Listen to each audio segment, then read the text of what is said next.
please? They're blinding for everyone. Thank you! You're welcome. Good job, tech guys.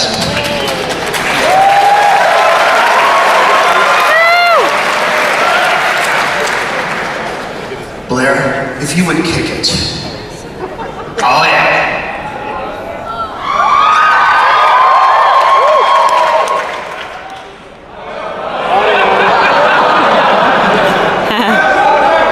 Oh my god. Derek is saying something different. Something chest hair. So in case you were wondering if this was a video, live mode everybody. You have it muted, I think, Blair. Well, maybe it.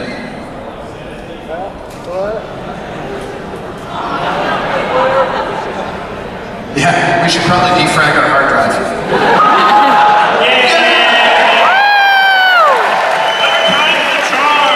Okay, someone start the poll whether or not the controller works. Alright?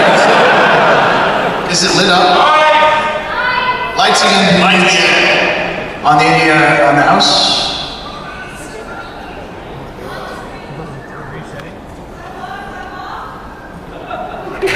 Alright, is that coming down? It feels like it's coming down. I can see you, that's a good time. Maybe that's what's happening.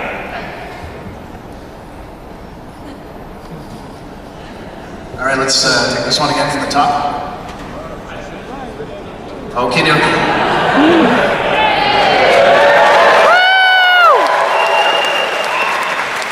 Thank you for your patience, everyone. We appreciate this. We totally tested it. I swear to God. Yeah, but if you're wondering why we're not shipping this year.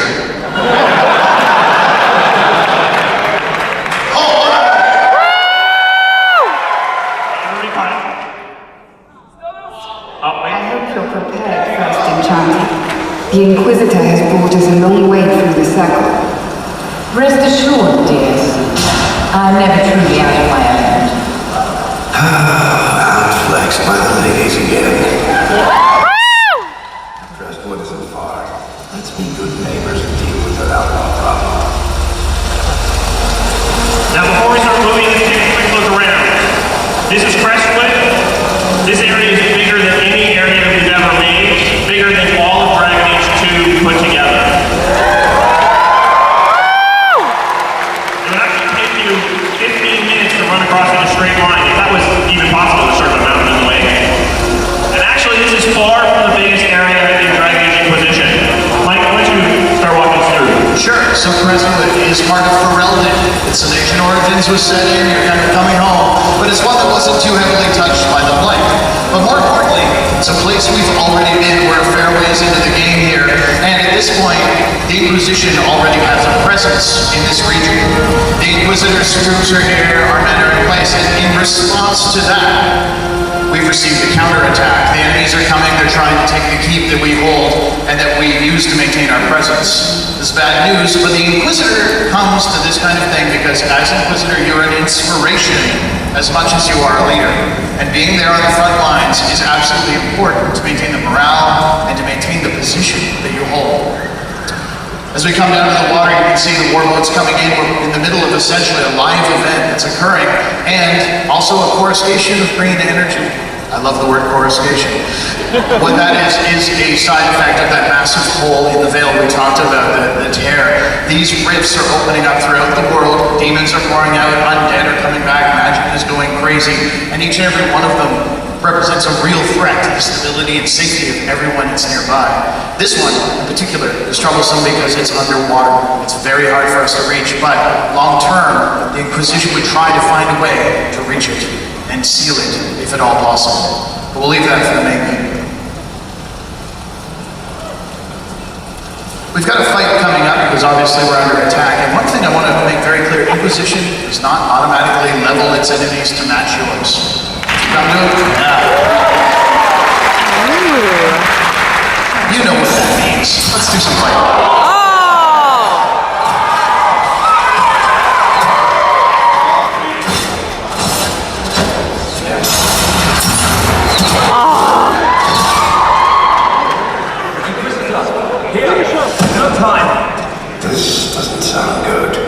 So in addition to big, beefy sword swings, which feel extra physical and weighty, of course you have direct control over your camera. We want to give you the camera that fits your playstyle. And here, conversation is another version of that. Your Eminence, the call to defend Crestwood. It wasn't outlaws like we thought. It's Red Templars. They attacked the village to draw us out, and then a larger force assaulted the keep. The old tunnels, Inquisitor. They'll be inside the walls before we can rally. Now these are my men. They're here, some of them are hurt, and it's up to me to choose what happens next. You remember we said we didn't want to spoil too much of the story. Well, this event seemed like a perfect place to talk about the burden of leadership without giving too much away. And in this case, you see options to stay with the wounded, regroup, and head to the keep. But something I want to call out, you'll notice that additional choice bar, and that is optional. You turn it on and off, but what we want to be sure is that whenever you're making a choice that has a direct action, the head aim, that the paraphrase is absolutely clear. So if you want to make sure you know exactly what role you'll take, there it is, right there for you. Yep, that's the grip. Get every able soldier on their feet. I want you defending the keep. Inquisitor, of course. Leave the wounded and go to the keep.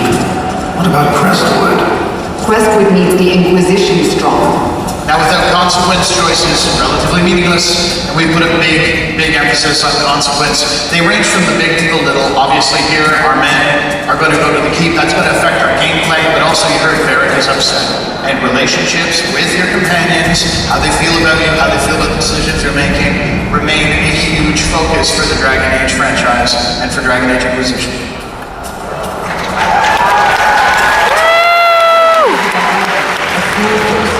The Red Templars may spare it.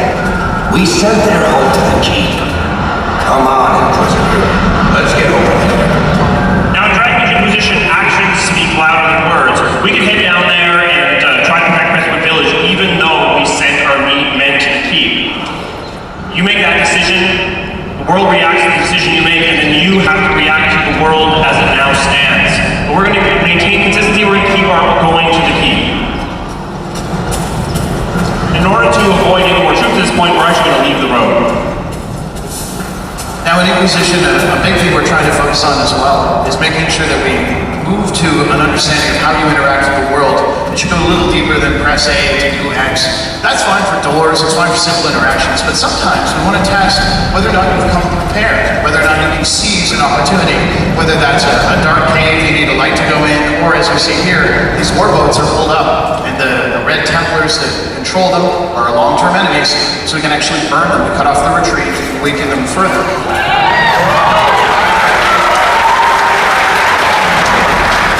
And of course, we put a huge effort into locomotion, making sure that if you're stuck in mud, you sure feel it.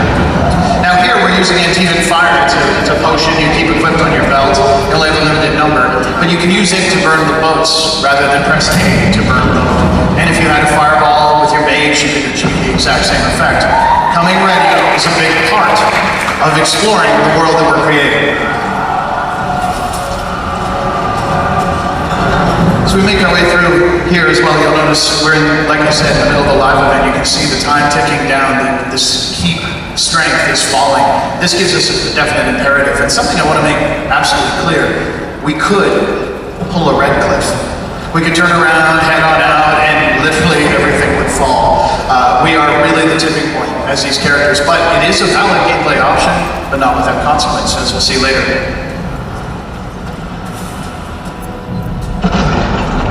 Here, you will notice. Finish them quick! That fatal Let's talk about teamwork for a minute, because in Dragon Age games you can always switch to take direct control of any member of your party. You can do that here as well. Facing a giant monster like this, we're going to use Cassandra. Switch over to her abilities, which are built in order to help deal with him. She can use a rock armor potion to toughen herself up, of course. We can use her warlord ability to catch its attention, keep him focused, and with it staying close, she can then use her armor break. It's a special shield bash available to those kinds of warriors that can shatter the armor you'll see around its health bar. Eliminating it leaves it wide open for the rest of the party to take it down.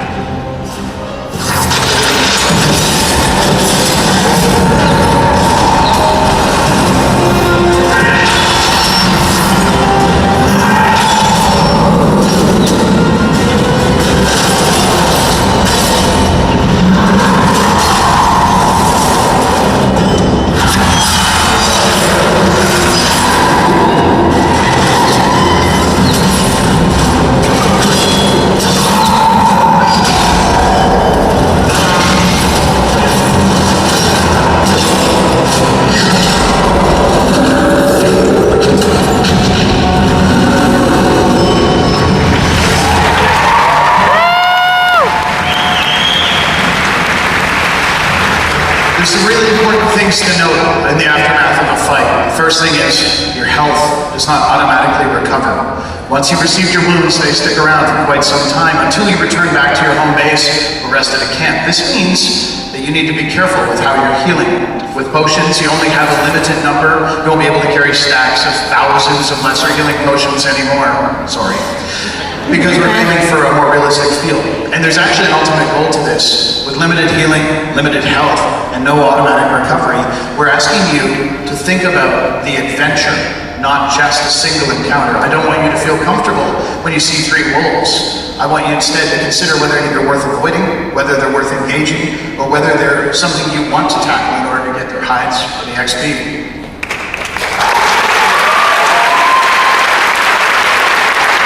So at this point, we're actually going to jump ahead a little bit in time until after we would have finished securing our key. Demo magic. Heh.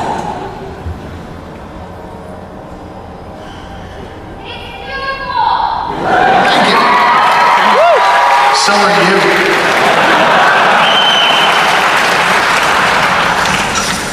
I'm sorry, I can't say. Those things don't get a second chance at us.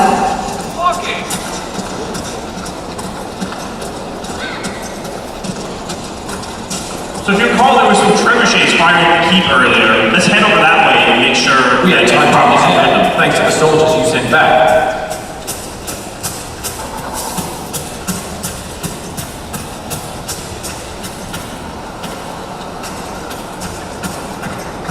Okay, it looks like my man had things at hand, so I'm actually going to have us go up onto that bridge and take a quick look around.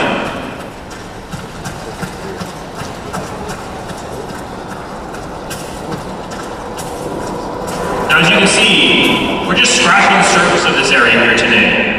This area is vast, and we're only seeing a tiny part of it.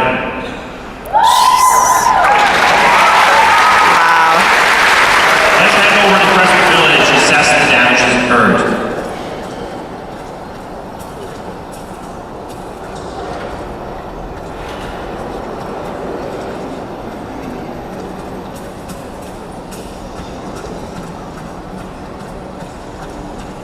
Now, on the right here, you can see another cave. Caves actually are something you can enter seamlessly. There will be no load screen, and there will be caves dotting the landscape throughout Dragon Age Inquisition.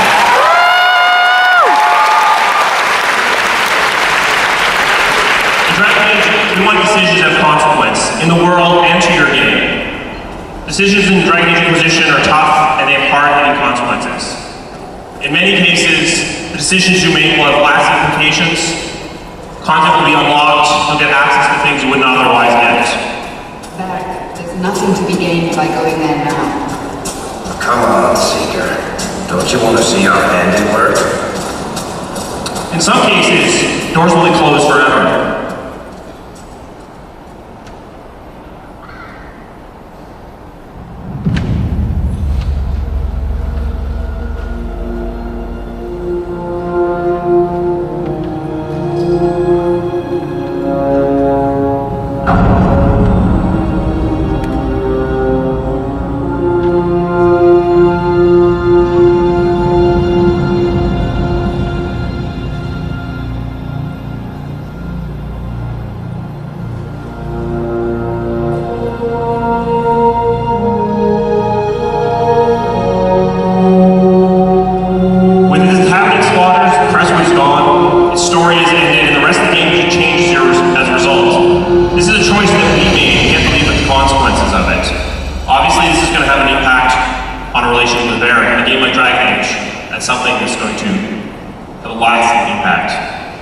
This is one of the smaller examples of Dragon Age reacting to your decisions. We're showing you how this is actually locked away content, removed it from the game. What we're going to do is we're going to load a game at a different place and show you how you can actually unlock content. Now in Inquisition, you'll be traveling all across the world. You'll be going to snowy mountain passes, demon-infested bogs, barren deserts, and more. And with this next load, we're going to go to a place called the Western Approach. It is on the opposite side of the map. It's far to the west in Orlais, and it's a barren desolation for us to visit. Now this is by far the biggest game our studio has ever made. Dragon Age Inquisition is made of large, distinct areas, letting you explore a lot more of the world, from western Orlais to eastern Ferelden. This is ultimately a game of nations, so we couldn't confine you to a single city or a single province.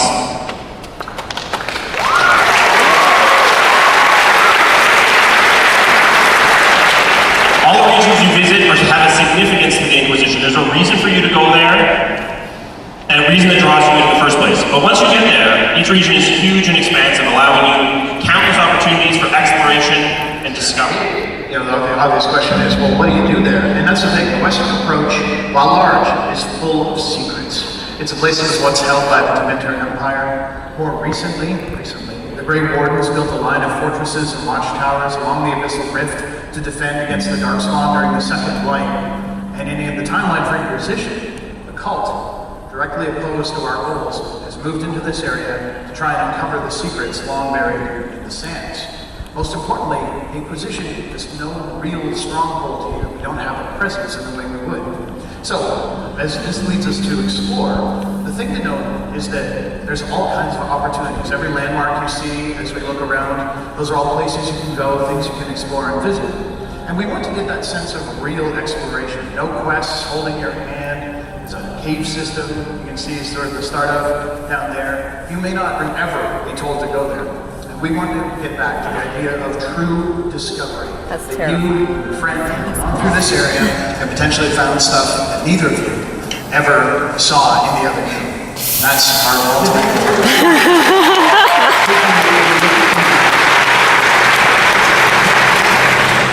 Now, of course, Inquisition is fundamentally a game party-based, and the party members, of course, continue to banter and chatter amongst themselves as you explore, but they also can offer help. They can spot things, they can call things out, things you might not otherwise see.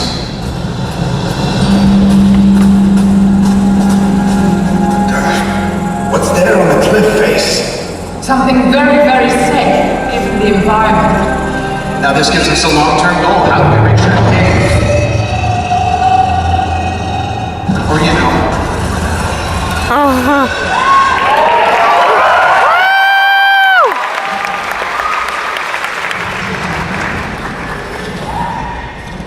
Two long-term goals.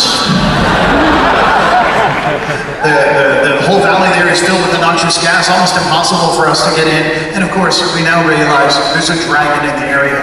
We want to make sure that large threats like dragons or enemy fortresses are always visible, something that you are aware of and grow in understanding. And of course, they become part of your long-term plan as you play. Speaking of, this keep you can see in the distance here is one that we've been working on in this save. We've had a plan to try and weaken it. We've drawn its troops out to kind of, attack them outside the walls. We've managed to poison the well. So it's in worse shape than it normally would be. And a keep like this is a very tough fight. Well, tougher outside of the demo, to be honest. But the simple truth is that, by weakening it, we're actually able to, gain some significant ground. But that's all long-term planning. Short-term, there's a number of significant things we can do in order to improve our odds when we're facing a superior force. The first thing is, of course, your equipment. Very vital part of Inquisition. Here we can look through our weapons and find that, 46, very powerful. First Inquisitor's flame, a huge two-handed sword. But we've heard you guys like to change your party's equipment.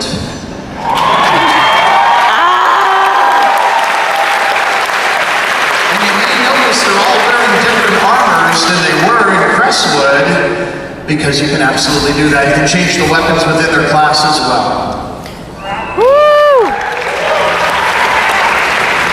So let's pull that sword out and take a look, if we could.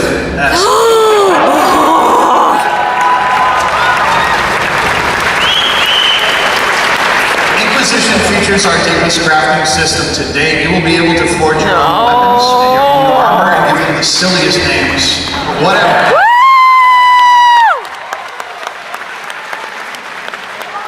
As well as an incredibly intense alchemy system to carry more potions and so on. But all that is great. We've even got some situational things. You notice the enemies there are not immediately charging us. We don't want battles to get up in your face. We want to give you time to prepare. We want to give you time to execute a strategy, to think tactically. But we know there there's a specific way you guys like to do that, and that sometimes that requires a change of perspective.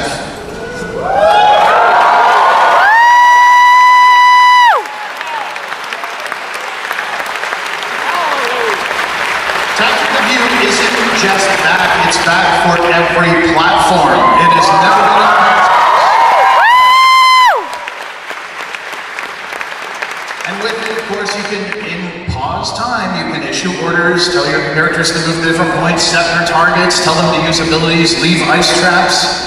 All of that can be done as part of your long-term strategy. And then, without changing your perspective, you can choose to engage. Start time, continue moving with the most free-floating camera we've ever had, then take your next steps. Continue with your plan, lay it out, and then at any time, return back to full action play over the shoulder, third person. It's up to you how you want to play.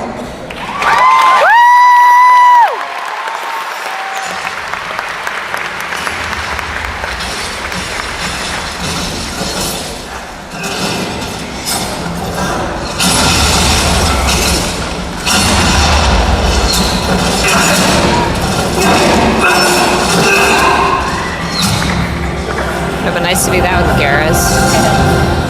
Now, a keep, of course, not really worth its name if its doors are wide open. It's hard for you, it should be hard for you to attack. And whether or not you need to find the bolt hole, make your way through a series of tunnels to get in here, fight your way around the back because it's not the most solid keep, or potentially, as I said, have you brought the right tools for the job? Maybe you expect one of your warriors to be an absolute battering ram, as we have with Cassandra, and you can just knock.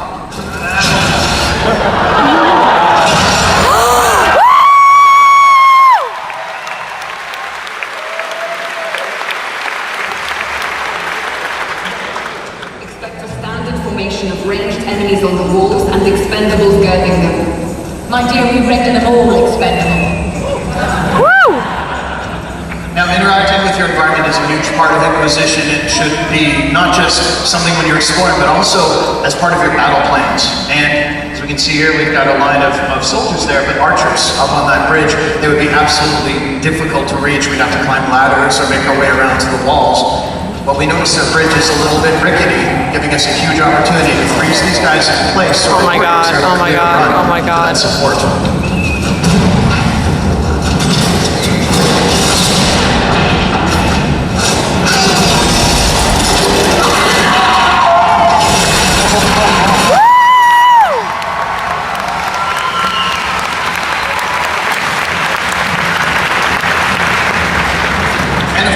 Enemies are at their best when they're challenging you in different ways, not just being tough for big stacks of hit points. As you can see, our gladiator here has a huge shield deflecting arrows, deflecting spells, making it very hard to take it down unless you use teamwork to properly flank. Sometimes you even have to open up new routes to reach him in the course of that.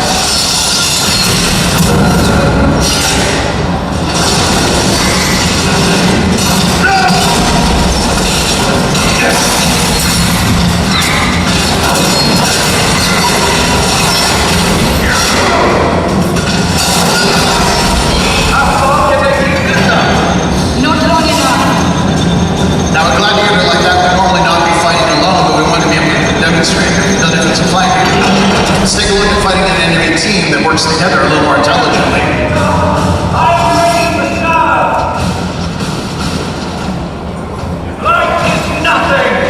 He will reign! So we're facing an enchanter. He's a very powerful mage who can add benefits to his allies, causing the archers to fire arrows. He can throw lifts down on the ground, making it very treacherous for us to move around. So our first goal is to cut him off. Try and isolate him, but make sure the archers don't have clear lines of fire using a wall of ice. Oh my god. More than just destroying parts of the battlefield, we want to make sure you can create zones of your own advantage and do so on the fly. Now, the enchanter has very thick magical enchantments protecting him, making him very tough to kill, but using the spell, we can tear those down, again, leaving him wide open.